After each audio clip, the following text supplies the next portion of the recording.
Shalom, shalom, and welcome Shalom, back to our shalom. Saturday Bienvenue ce matin à notre culte, Beth Ariel, Église messianique. Vous savez, ces jours-ci, on parle beaucoup de l'arme nucléaire que l'Iran sera en train de produire. Et on ne sait pas si la nouvelle administration aux États-Unis va être d'accord avec ça. Nous savons que l'Europe est très inquiète de ça à cause que il y a beaucoup de villes en Israël qui sont visées depuis longtemps. Nous savons que l'Iran veut détruire Israël complètement. Monsieur Khamenei, leur chef, a dit qu'il a hâte de prier à Jérusalem. Il est tellement sûr qu'il va aller là un jour. Et le ministère de l'Énergie en Iran a dit que son pays aurait l'arme nucléaire dans 1 an, 2 ans maximum. Alors, ils ont trouvé des signes de radioactivité en Iran. Donc, c'est le signe qu'ils sont en train de faire l'arme nucléaire. Et on s'en doutait. Et dans notre chapitre aujourd'hui, Apocalypse chapitre 8 et surtout 9, on va voir que c'est vraiment, il arrive vraiment à temps parce qu'on parle vraiment du rôle de l'Iran. Parce que le nom d'Iran est mentionné dans Ézéchiel 38, est mentionné l'Iran comme étant un ennemi d'Israël. C'est le seul nom qui est nommé de façon aussi explicite, parce qu'ils le sont explicites dans leur désir de détruire Israël. Et dans ce texte-là, il est mentionné dans la guerre de Gog et Magog. Donc, on arrive vraiment près de le son de la dernière trompette. Aujourd'hui, on va voir en particulier la 5e, 6e et 7e trompette qui sont juste avant la seconde venue de Christ. Et on va voir ce que ça va résonner, qui sont des avertissements avec de la part du Seigneur.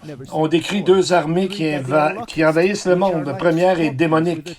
Il n'y a aucun doute parce que Jean clairement dit qu'ils viennent de l'abysse. Et leur description confirme que c'est pas une milice ordinaire, humaine. Et ensuite, on va voir qu'il y a des sauterelles qui sont comme des scorpions et dont c'est comme ils vont faire beaucoup de dommages. L'autre armée, c'est une milice humaine, un nombre de soldats qui est extrêmement grand. Et dans la description, on voit qu'il ressemble beaucoup à la même description qu'on a vue avant, où est-ce que les sauterelles aussi sont sur des chevaux et attaquent le monde jusqu'à Armageddon. On voit que Jean n'a pas l'air trop énervé à cause de ça. Il n'est pas grandement troublé ou encore languissant et malade lorsque Daniel 8, 27 a décrit l'Antichrist. Donc, on sait que Daniel est devenu languissant et malade. Probablement que Jean, c'est parce qu'il a déjà vu Jésus déjà ressuscité dans toute sa gloire et sa force au chapitre 1. Et en plus, il a vu le grand jubilé de victoire dans le ciel après que toutes ces guerres-là soient arrivées. Jean a été donné de voir ces choses-là. Donc, Jean connaissait déjà la fin de l'histoire. Et en plus, il savait qui est en charge, qui s'occupe. Et donc, les millions de sauterelles, ça lui fait pas peur parce qu'il sait que Dieu est sur son côté.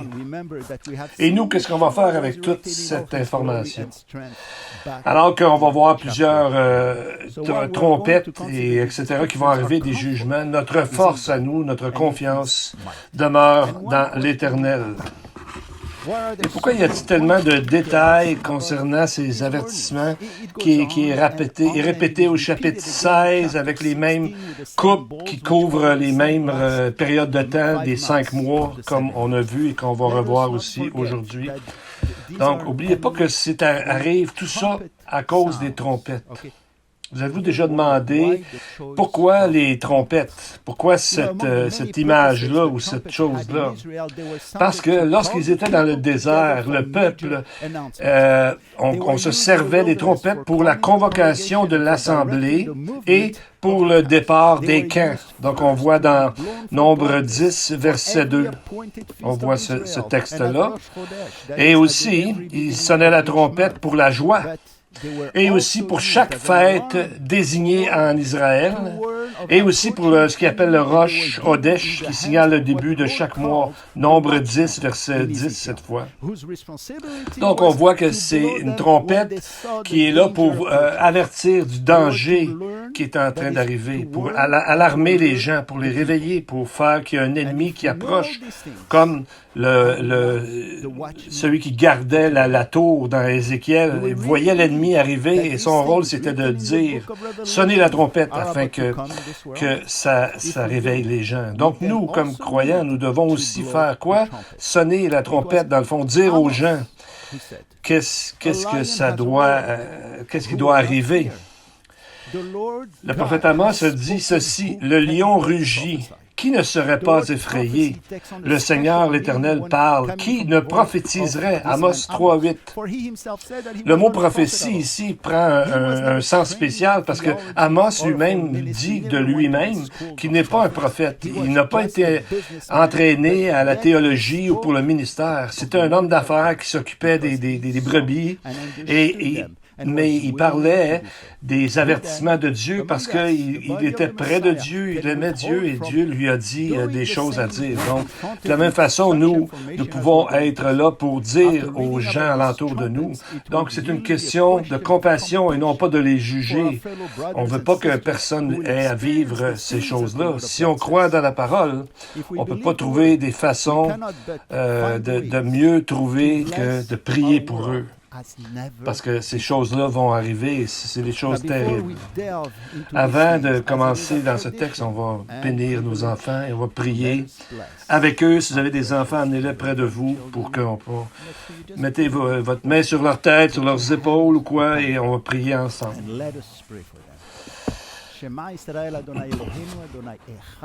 Béni soit ton nom, Seigneur, que ton royaume vienne rapidement et pour l'éternité. Père Céleste, nous sommes ici avec nos mains ouvertes, nos cœurs ouverts, et nous amenons nos enfants devant toi afin que tu les gardes, tu les amènes à une compréhension de ta parole et de comprendre que c'est toi qui les protège, qui fournit de la protection et que rien ne les sépare de toi. C'est notre prière, Seigneur, de les enseigner à marcher selon ta parole et non pas selon tout ce qui se passe alentour, et de garder leur cœur et leur cœur complet pour toi et non divisé. Au nom de Jésus, Beshem, Yeshua, HaMashiach. Ouvrons nos Bibles, Apocalypse chapitre 8, où nous allons voir ici les 4 trompettes qui sont surtout dirigées contre la nature, contre les nécessités de base pour l'homme. À la première trompette, 1/3 de la terre est brûlée, 1/3 des arbres et toute l'herbe verte. À la deuxième trompette, 1/3 de la mer et tout ce qu'il y a dans la mer. Et 1/3 des créatures vivant dans la mer vont mourir. Et 1/3 des bateaux vont être détruits. À la troisième trompette, 1/3 des rivières et les sources d'eau deviennent amères et qui deviennent wormwood ou qui deviennent absinthe, comme c'est traduit en français, qui est une plante qui est connue pour faire que ça va créer une indigestion mortelle si on en mange trop. Donc, on va voir bientôt cet absinthe, c'est dans le fond, c'est associé avec des faux enseignements, une fausse religion, parce que tout ce que ça va amener des fausses prophéties, va amener les gens à se tourner contre Dieu. La quatrième trompette nous montre, verset 12 de chapitre 8, un début de la guerre. Verset 12. Le quatrième ange sonna de la trompette, et le tiers du soleil fut frappé, le tiers de la lune, le tiers des étoiles, et afin que le tiers en soit obscurci, le jour perdit 1/3 de sa clarté, et la nuit, la même chose. Donc, on a déjà lu que, déjà au début, le monde va être dans des ténèbres complètes, juste avant la seconde venue de Christ. Donc, on voit ici qu'il va y avoir des grandes ténèbres. On a vu aussi que ça se pouvait, que ça soit aussi à cause d'échanges nucléaires, que ça a créé tout un nuage et problématique et donc enlevé le ciel, ce qu'il y avait dans le ciel comme étoiles, comme soleil et tout. Donc, on pourrait avoir peut-être des champignons nucléaires qui ont créé cette chose-là, parce que tout ça va arriver avec la guerre finale d'Armageddon. On dirait que tout le monde va être détruit, mais Jésus va arriver à ce moment-là. Jésus a dit ceci dans Matthieu 24, 22. « Et si ces jours n'étaient abrégés, personne ne serait sauvé, mais à cause des élus, ces jours seront abrégés. » Il va venir au tout dernier moment quand le monde va être plongé dans les ténèbres. Et là, on voit au verset 27, alors que le monde est plein de ténèbres, Jésus dit, car comme l'éclair part de l'Orient et se montre jusqu'en Occident, ainsi sera l'avènement du Fils de l'homme. Vous savez, il y avait déjà une annonce comme si on a mal au ventre ou quoi, on prend du Pepto-Bismol ou du Rolaids contre les malheurs ou les problèmes. Et nous, on pourrait dire que ce qui va régler l'histoire du monde, c'est quand Jésus va arriver et on va le voir tout le monde. Verset 13, on va parler maintenant des trompettes comme telles. « Je regardais et j'entendis un aigle qui volait au milieu du ciel, disant d'une voix forte, « Malheur, malheur, malheur aux habitants de la terre, à cause des autres sons de la trompette, des 3 anges qui vont sonner. » Le mot « malheur » ou « malédiction » en grec, c'est « ouay » et en hébreu, c'est « oh yeah ». Oh yeah. Et c'est utilisé comme un avertissement de jugement divin. Mais pourquoi avertir si le jugement, on est certain qu'il va arriver? Bien, on peut voir qu'il y a quand même un espoir ici, un peu comme la dernière branche d'olivier, la dernière possibilité de changer d'idée avant que tout tombe. Et le signe est assez extraordinaire, c'est un aigle. Pourquoi envoyer tout à coup un aigle dans les airs qui, en plus, il parle et qui avertit les gens? Bien, encore, on peut voir ici l'amour de Dieu, encore essayer de rejoindre le cœur de l'homme avant qu'il soit trop tard.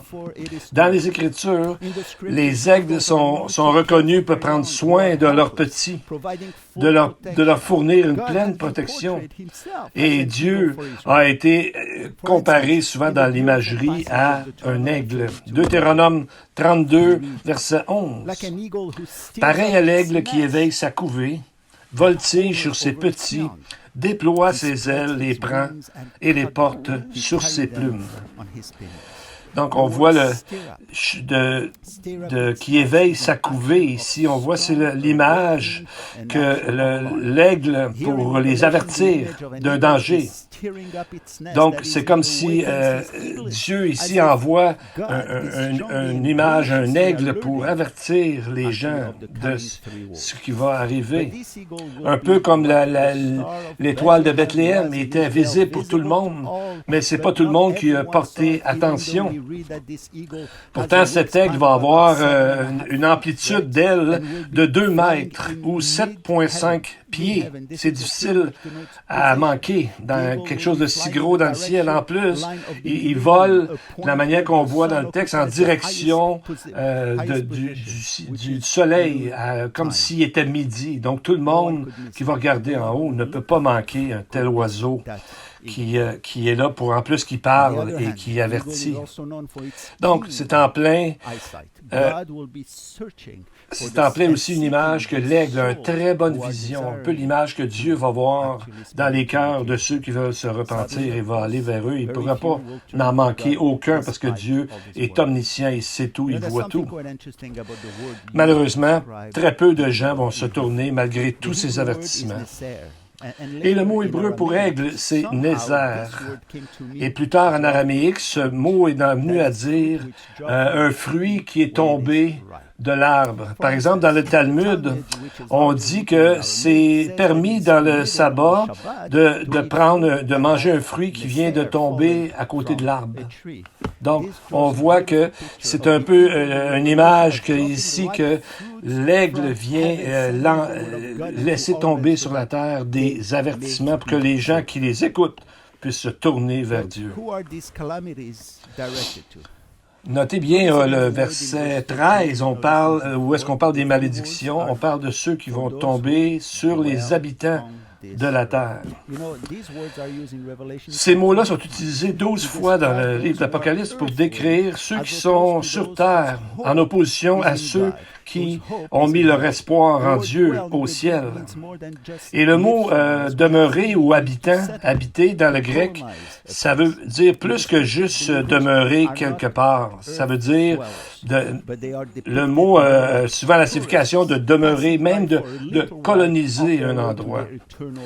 Dans les Écritures, on voit que les croyants sont appelés comme des touristes sur la terre. C'est pas notre endroit où on va vivre pour l'éternité. Donc, on fait juste passer ici. Si on regarde dans le chapitre 11, on parle des héros de la foi souvent. Chapitre 11 du livre d'Hébreux, verset 9. C'est par la foi qu'il vint, on parle d'Abraham ici, s'établir dans la terre promise comme dans une terre étrangère, habitant ou demeurant sous des tentes, comme Isaac et Jacob, les co-héritiers de la même promesse. Il y a comme un jeu de mots ici. Parce que même si Abraham, on lui a donné une promesse de tout ce pays-là, il n'a pas vraiment demeuré là pour tout le temps. Vous savez, on pourrait dire, c'est un peu la différence en français entre demeurer, qui est un endroit de rester, de prendre racine, alors que, contrairement, on peut juste vivre quelque part, juste vivre là comme en attendant. Donc, on voit que Abraham, ce qu'il regardait, c'est la cité que Dieu lui promettait dans le ciel. Donc, il n'a pas pris cette chose-là comme étant sur la terre comme telle, mais ce qu'il aurait comme récompense dans le ciel. Donc, on voit que sa foi l'a dirigé vers le Seigneur et voir son futur éternel, et non pas juste ce qu'il y avait ici sur la terre. Et on voit souvent dans le texte d'Apocalypse de regarder vers le haut à celui qui veut leur parler. Donc, dans Apocalypse 8:13, à cause des aigles et tous les signes, on dit aux gens de regarder en haut vers leur salut. Maintenant, les 3 malédictions, les 3 fois où il est dit malheur, correspondent aux 5e, 6e et 7e trompettes. Maintenant, au verset chapitre 9, on voit comment ça commence. Le 5e ange sonna de la trompette, et je vis une étoile qui était tombée du ciel sur la terre. La clé du puits de l'abîme lui fut donnée. Premièrement, ici, on voit que l'étoile, c'est quelqu'un de vivant. C'est un être vivant, parce qu'on lui donne des clés du puits sans fin ou encore de l'abîme. Donc, qui est cette étoile et pourquoi cette étoile est-elle tombée sur la terre? On va aller voir dans le passage d'Apocalypse 12, qui commence toujours par le mot malheur, malheur. Donc, ça correspond à la 5e au 6e sceau. Apocalypse 12. Malheur à la terre et à la mer, car le diable est descendu vers vous, animé d'une grande colère, sachant qu'il a peu de temps. Donc, ça nous montre que ça va arriver. Ça nous montre exactement la fin des temps, juste avant la seconde venue de Jésus-Christ. Donc, on voit que le diable se rend compte qu'il a perdu de son pouvoir et qu'il a peu de temps. Alors, il devient vraiment violent et s'en va dans un massacre en vue de la destruction. Et c'est ce qui nous est décrit dans notre texte d'Apocalypse 9. Donc, ça veut dire qu'il a été lancé. Il est descendu vers vous, ça serait mieux traduit, il a été lancé vers vous. Il y a un autre nom qu'on va voir au verset 11, qui parle aussi des hordes de démons, peut-être tous les démons dans l'existence qui vont tomber sur terre, peut-être, et on voit dans le texte, verset 11, elles avaient sur elles comme roi, l'ange de l'abîme, nommé en hébreu Abaddon et en grec Apollyon. Les 2 mots veulent dire destructeur.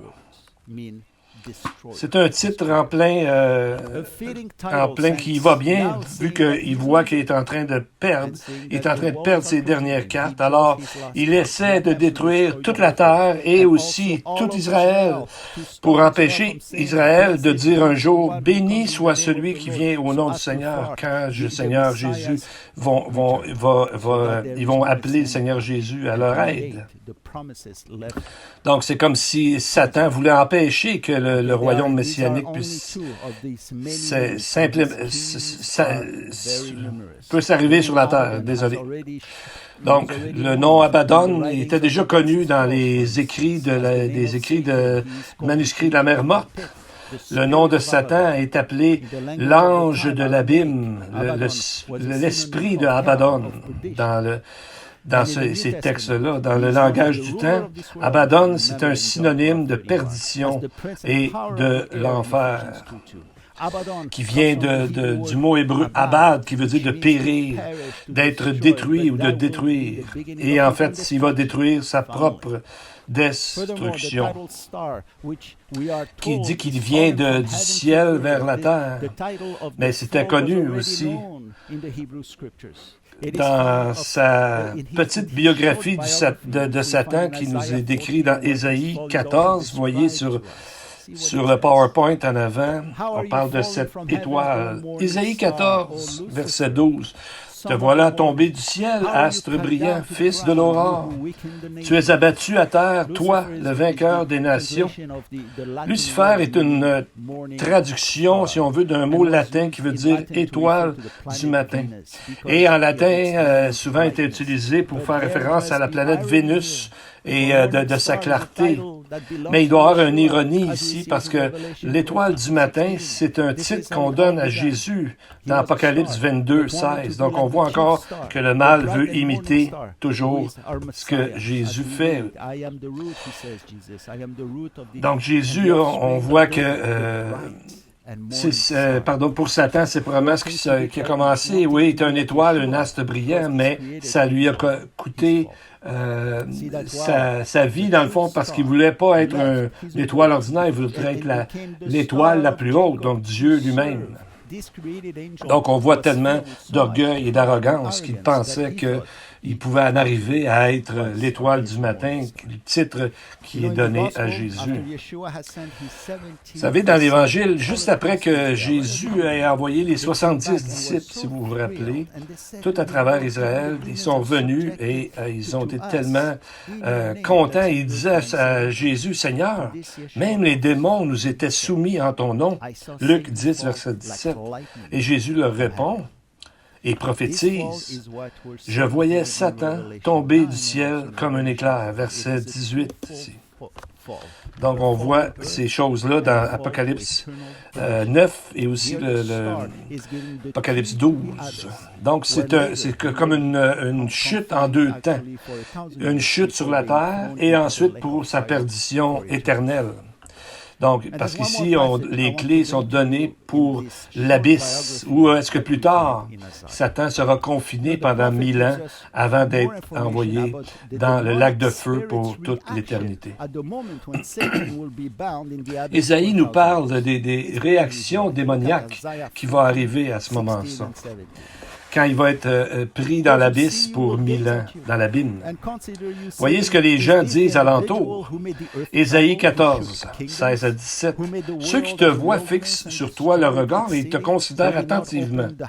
Est-ce là cet homme qui faisait trembler la terre, qui ébranlait les royaumes, qui réduisait le monde en désert et qui ravageait les villes et ne relâchait jamais ses prisonniers? » Donc, il va y avoir un grand désappointement de voir ce chef-là qui a tout dirigé pendant longtemps, puis se retrouver à la même place que eux. Parce qu'ils ont choisi, malheureusement, de le suivre lui et non pas le Seigneur. C'est un peu comme des fois, on parle de grincement de dents et de ténèbres et de malheur. Donc, c'est notre prière que personne n'aille dans cet endroit et que les gens puissent voir comment Dieu les appelle et ne pas attendre qu'il y ait un aigle qui aille dans le ciel et qui déclare des choses. Donc, on peut le faire aujourd'hui. Je vous encourage à le faire aujourd'hui. On va lire les versets 2 et 3, chapitre 9, pour parler de l'abîme. Et elle ouvrit le puits de l'abîme, on parle de la clé ici. Il monta du puits une fumée comme la fumée d'une grande fournaise.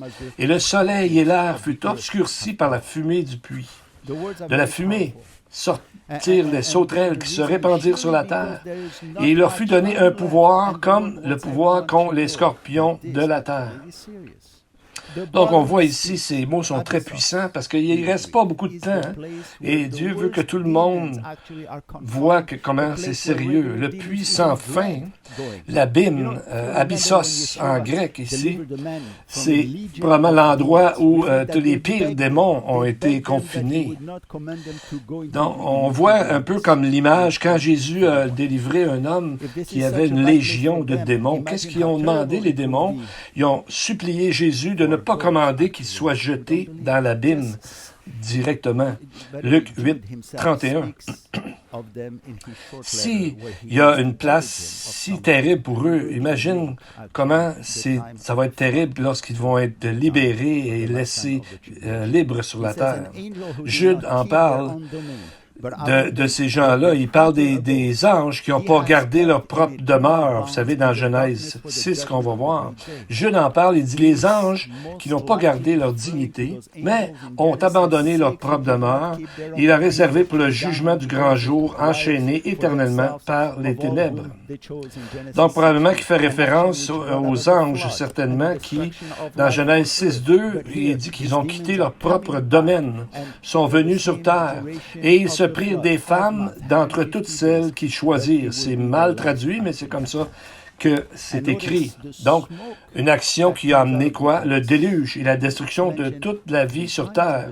Mais ces démons vont revenir. Et la même période de temps, 5 mois ou 150 jours que durait le déluge. C'est pas la même chose.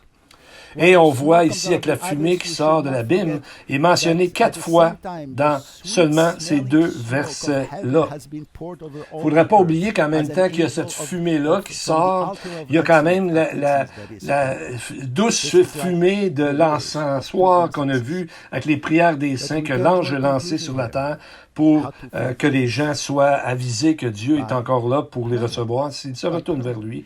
Donc, c'est comme une guerre des 2 encens ou des deux choix que les gens ont à faire. Comment on peut combattre les démons? La Bible nous dit par la prière. Les anges, entre eux, peuvent se battre, on voit dans la parole, spirituellement, mais nous, on nous dit de prier et d'intercéder et de ne pas chercher à leur parler et essayer de gagner contre eux. C'est Dieu qui gagne contre eux, notre Sauveur Jésus. C'est comme quand Daniel, on lui a dit qu'il a été, quand l'archange Michael est arrivé, il dit qu'il a été retenu pour 21 jours à cause du prince du royaume de la Perse, un démon qui influence la Perse. Donc, il a été bien occupé et ça a pris 21 jours pour le délivrer. Daniel 10, verset 13. Donc, on voit qu'il y avait une bataille spirituelle qui était... Et Michael dit, ne crains pas, Daniel, car dès le premier jour où tu as appliqué ton cœur à comprendre et à t'humilier devant ton Dieu, tes paroles ont été entendues et moi, je suis venu à cause de tes paroles. Donc, on voit que dès le début de sa prière, Jésus le Seigneur, oui, a entendu. Et on voit dès les premiers mots, il dit, dès le premier jour, tu as appris, appliqué ton cœur à comprendre. Le mot, c'est habin. Ça veut dire que c'était une prière intelligente basée sur quelque chose dans la parole de Dieu et toute sa personne était engagée vers la volonté de Dieu. C'est comme ça que les prières de la Bible sont construites souvent. Et on voit qu'il y a une préparation en arrière. Jacques nous dit de ne pas mal prier. Jacques 4, verset 3. Donc, c'est comme mal prier, ça veut dire prier de mauvaise façon, d'une manière inappropriée, donc de ne pas prier les bonnes choses que Dieu veut qu'on prie. Maintenant, qu'est-ce que Jean voit qui sort de l'abîme? Les sauterelles. C'est la façon que ça lui apparaît.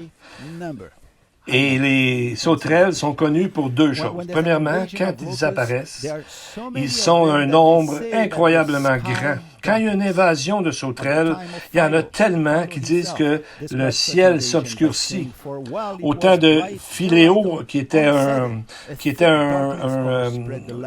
philosophe, il a dit, même si c'était en plein jour, soudainement, un nuage noir a passé par-dessus tout le pays, comme s'il y avait eu une éclipse de soleil, et c'est les sauterelles qui avaient envahi cet endroit-là.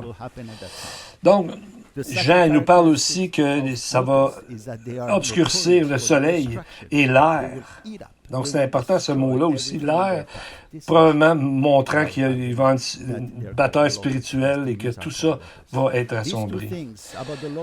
La deuxième caractéristique des sauterelles, c'est qu'ils sont connus pour leur destruction. Un coup qu'ils arrivent à un endroit, ils mangent tout ce qu'il y a, tout ce qui se trouve sur leur chemin. Vous savez, quand l'histoire avec le Pharaon, il y a eu aussi des sauterelles comme ça, et c'est à ce moment-là que Pharaon dit à Moïse, « J'ai péché contre le Seigneur, ton Dieu, et contre toi. » Exode 10, verset 16. Donc, vous savez, des fois, on ne pense pas que le Pharaon a vraiment s'est tourné vers Dieu. On voit ses actions après, on fait complètement le contraire. Mais des fois, les gens sont tellement pris par leurs problèmes, c'est qu'ils sont prêts à dire n'importe quoi, mais leur cœur n'est pas vraiment là pour faire ce qu'ils ont dit qu'ils feraient. Et si Pharaon avait un peu compris quelque chose, on voit que le diable a tout de suite enlevé cette semence-là, parce qu'après ça, il a complètement été contraire à Moïse. Et tout ça, on sait l'histoire qui est arrivée. On parle qu'ils étaient comme des scorpions. Il dit qu'il y avait un pouvoir semblable à celui qu'ont les scorpions de la terre. Et on voit que Jean, plus tard, parle des sauterelles avec des visages d'hommes et des cheveux comme des femmes et des dents comme celles d'un lion. Pourquoi tellement d'images? Parce que ces démons-là, dans le fond, ils n'ont pas un corps. Mais Jean les décrit comme très laids et vraiment complètement dangereux. Et ce qu'on voit ici, le verset 4 à 6, parle énormément clairement de ça. Et il leur fut dit qu'ils ne nuisent ni à l'herbe, ni à la terre, ni à aucune verdure, ni à aucun arbre, mais aux hommes qui n'ont pas le sceau de Dieu sur leur front. Et il leur fut donné de ne pas les tuer, mais qu'ils soient tourmentés 5 mois. Et leur tourment est comme le tourment du scorpion quand il frappe l'homme. Et en ces jours-là, les hommes chercheront la mort et ne la trouveront pas. Ils désireront de mourir et la mort s'enfuira loin d'eux. Ça doit être parmi les versets les plus difficiles à lire de la Bible. Mais on voit ce texte, si on l'examine, on voit qu'au verset 4, ces démons on permet à ces démons d'affliger tous les hommes, sauf ceux qui ont le sceau de Dieu sur leur front. Donc, c'est-à-dire les 144 000 qui vont travailler sans cesse à travers les 7 ans pour prêcher et proclamer le salut à travers Jésus. Et ils vont être aidés par les signes et les choses merveilleuses du ciel, comme cet aigle qu'on a vu et qui est là pour avertir la terre. Et on voit dans Joël 2, versets 28-31, la même image ici. Il arrivera après cela que je répandrai mon esprit sur toute chair, et vos fils et vos filles prophétiseront, vos vieillards songeront des songes, vos jeunes hommes verront des visions, et aussi sur les serviteurs et les servantes, en ces jours-là, je répandrai mon esprit, dit le Seigneur. Verset 30, il dit, et je montrerai des signes dans les cieux, sur la terre, du sang, du feu, des colonnes de fumée, le soleil sera changé en ténèbres et la lune en sang, avant que vienne le grand et terrible jour de l'Éternel. Donc, toutes ces choses-là vont arriver, car même quand le péché abonde, on voit que la grâce surabonde monde encore plus. Mais au verset 4, on ne sait pas si c'est... on sait qu'ils ne toucheront pas aux 144 000 et aux autres croyants. Est-ce que Dieu va laisser les démons les affecter?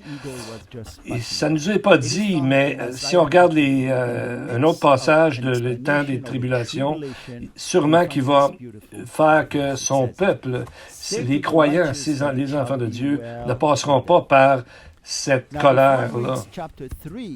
Regardez au verset 10 du chapitre 3 de Ésaïe. Il est écrit, « Dites aux justes que le bien lui arrivera, car ils mangeront le fruit de leurs actions. » Mais si vous commencez le chapitre, comme on fait d'habitude, en lisant le verset 1, et qu'on arrive au verset 10, on voit que ce verset-là coupe complètement avec ce qui est en train d'être dit dans le texte. Je vais vous donner le texte. C'est marqué « L'aspect de leur visage témoigne contre eux. » Donc, on voit qu'ils sont coupables. Ils annoncent leur péché comme Sodome. Ils ne se cachent pas. « Malheur à leur âme, car ils ont fait venir le mal sur eux-mêmes. » Et là, le verset dit « Dites aux justes que le bien lui arrivera, car ils jouiront du fruit de leurs actions. Malheur aux méchants, il lui arrivera du mal, car l'œuvre de ses mains lui sera rendue. » Voyez-vous, la coupure, il y a deux jugements ici, mais au milieu, et c'est comme en plein milieu, Dieu leur dit, c'est correct, dites au juste que le bien va lui arriver. Donc, je ne peux pas m'imaginer au moment où ces croyants-là vont avoir cru, malgré tout l'environnement difficile, d'avoir une telle parole rafraîchissante, de dire que le bien va leur arriver, que Dieu les protège, malgré tout. Il y a un texte aussi qui parle directement, qui nous emmène à la 5e trompette, Ésaïe 26, 21.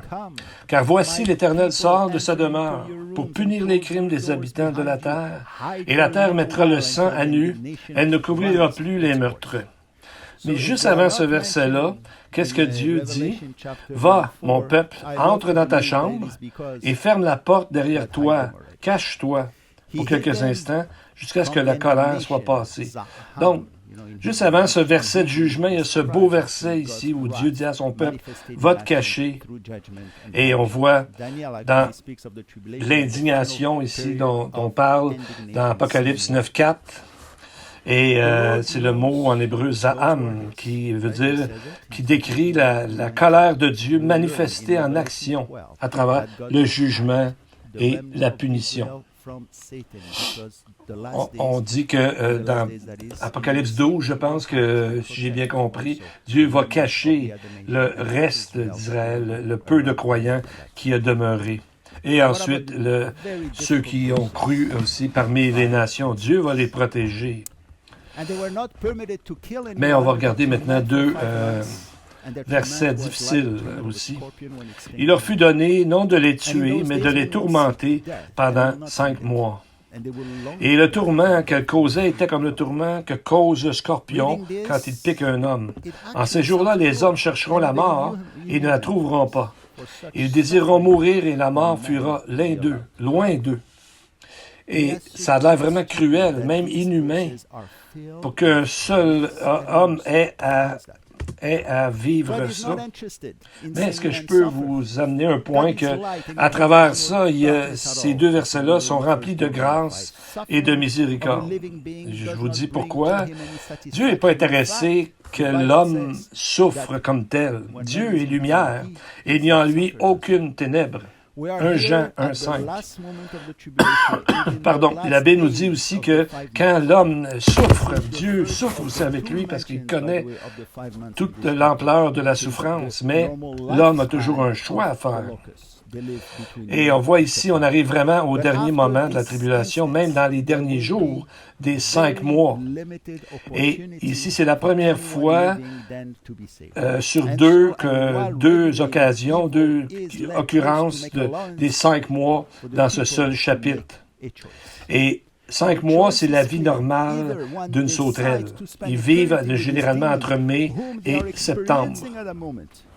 Donc, on voit que le choix est très clair ici. Soit qu'il décide de demeurer sur terre en colère contre Dieu parce que Dieu a commencé ses jugements, ou décide de se convertir et d'aller vers le Seigneur au lieu de se rebeller continuellement encore contre lui. Donc, est-ce que on aimerait ça, dans le fond, passer l'éternité avec ces démons, avec tout ce qu'on a vu de mal et de choses qu'ils vont faire? Bien, si on croit, on va dire non, on ne veut pas passer notre éternité avec ces démons-là, mais ces prophéties ont été écrites pour que les gens puissent réfléchir et penser à leur futur éternel. Il y a des gens qui vont penser que c'est la génération qui va souffrir le plus. Mais en même temps, ça peut être qui peut amener de grandes bénédictions, vu que il va y avoir justement des témoignages de ce que l'enfer sera. La parole parle souvent de l'enfer pour éviter qu'on aille là, justement. Et voyez-vous ce que l'emphase a été mis dans la répétition du mot « tourment », qui est mentionné 3 fois dans le verset 3. Donc, c'est le mot balsanos qu'on a dans notre mot en anglais. Ça a donné le basalte, qui est comme une pierre qu'on utilise pour les bijoutiers pour tester l'or, s'il est vrai ou non, s'il est bon ou non. C'est une ancienne méthode qui est encore utilisée aujourd'hui, qui est basée sur le fait que de l'or de 24 carats résiste à tout, sauf les acides les plus forts. Donc, si on voit que la même image ici, c'est pour tester les gens, pour qu'ils puissent réaliser et se tourner vers Dieu. Donc, il y a toujours une possibilité de se tourner vers Dieu. On l'a vu dans plusieurs études avant et ça va être présent aussi jusqu'à la fin. Donc, pour conclure, on peut considérer tout ce qu'on vient de parler dans les semaines passées. On a parlé de la demi-heure ou une période de temps silencieuse de prière au ciel, la mention de l'autel de l'encens et d'envoyer des pierres ardentes et ceux qui étaient sur l'autel, sur la terre, un geste de grâce. Et aussi... donc, on voit que les gens peuvent se tourner vers Dieu à n'importe quel moment pendant les jugements, sauf à la toute fin où il sera vraiment trop tard. Et on voit ici le mot intercession. Qu'est-ce que est l'intercession aussi? Quand on prie pour pour louer Dieu, oui, pour nos besoins personnels, mais aussi pour intercéder pour des gens. C'est comme un autre niveau lorsqu'on est capable de penser, dans le fond, plus aux autres qu'à nous et de prier pour les aider dans une situation comme une prophétie des Écritures, de prier pour eux, de mettre devant Dieu notre âme. Et vous voyez comment Paul en parle dans 1 Timothée 2:1. Il dit « J'exhorte donc, avant toute chose, à faire des prières, des supplications, des requêtes, des actions de grâce pour tous les hommes. » Donc, le mot « exhorter », c'est un mot fort ici qui nous montre un combat, une passion dans l'intercession. Donc, une passion, un amour pour les gens.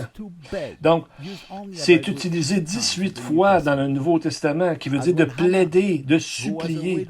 Donc, c'est ce mot-là, un peu comme Anna, la prophétesse qui attendait Jésus, qui était une veuve qui avait 84 ans. Et on lit dans la parole, dans Luc, des premiers chapitres, qu'elle quittait jamais le temple, servant Dieu jour et nuit avec jeûne et intercession. Donc, c'est la prière à son plus haut niveau.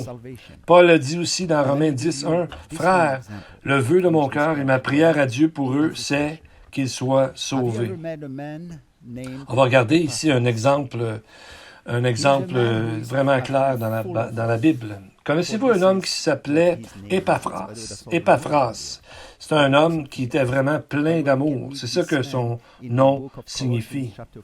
On peut le rencontrer à une seule fois dans la parole. C'est Colossiens 4, 12. Mais voyez comment Paul le décrit. Épaphras, qui est des vôtres, vous salue, serviteur de Jésus-Christ.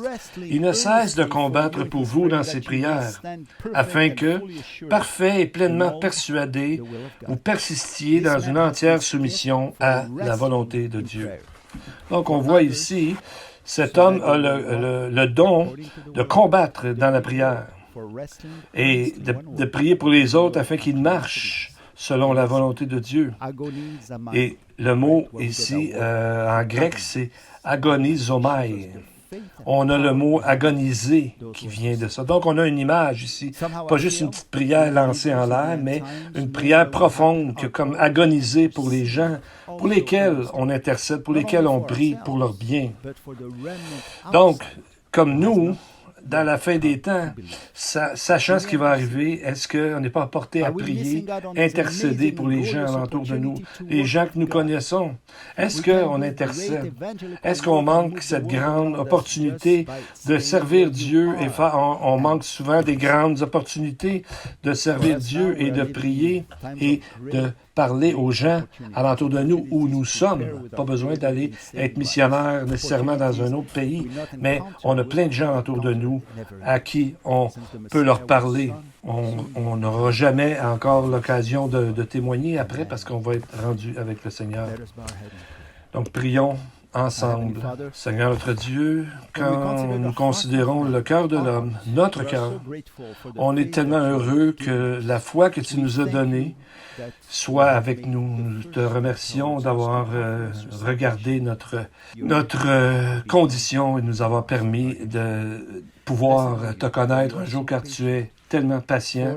Seigneur, dans ta grâce, tu as ouvert nos yeux et les yeux de nos cœurs. Aujourd'hui, nous te demandons de renouveler notre esprit, nos cœurs, afin que nous vivions comme le tout début de notre salut, afin de toujours avoir le désir d'être avec toi, de lire ta parole, de te prier, d'intercéder pour les autres autour de nous. Merci Seigneur d'être avec nous et d'être notre refuge en tout temps. Que l'Éternel vous bénisse et vous garde, fasse luire sa face sur vous, vous accorde sa grâce, qu'il vous donne la paix. Amen et Amen.